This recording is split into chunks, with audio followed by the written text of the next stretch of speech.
Bonjour et bienvenue à l'atelier culinaire. Pour la recette d'aujourd'hui, j'espère que vous aimez les frissons puisque j'ai choisi un granité au chocolat et son sucre à la menthe fraîche.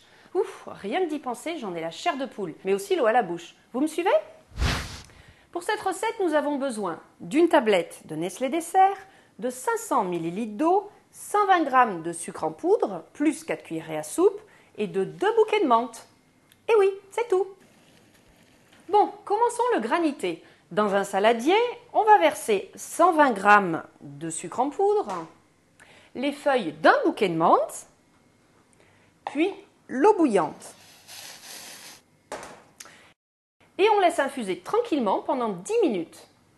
Pendant ce temps, on casse le chocolat en morceaux dans un saladier, puis on verse l'infusion par-dessus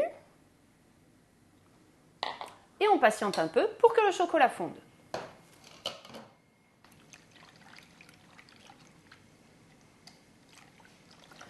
On mélange bien et on va verser la préparation dans un plat. Attention, pas n'importe quel plat. Il doit être de préférence métallique et surtout assez grand pour que l'épaisseur de la préparation ne dépasse pas 2 cm. Alors, pour l'étape suivante, il va nous falloir un peu de patience et surtout beaucoup de régularité.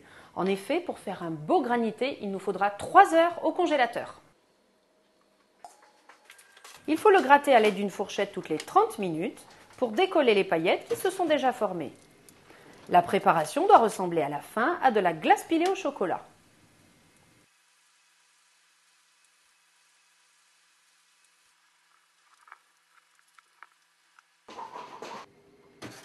Pendant que le granité prend, je vais vous montrer une astuce déco sympa et gourmande, du sucre à la menthe fraîche.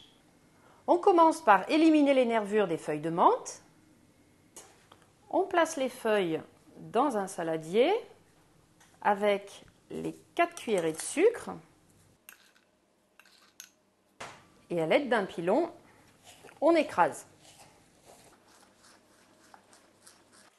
Allez, encore un peu de courage, il faut que le sucre soit vert vif. Et de vous à moi, si vous manquez un peu de courage, utilisez plutôt un mini hachoir. Juste avant de servir le dessert, on sort le granité du congélateur, on le gratte une dernière fois.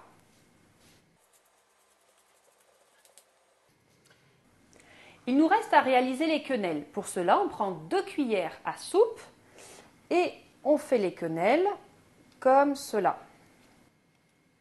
Il reste à saupoudrer les quenelles de sucre à la menthe et à vite déguster avant que ça fonde. Et croyez-moi, ce n'est pas le plus compliqué.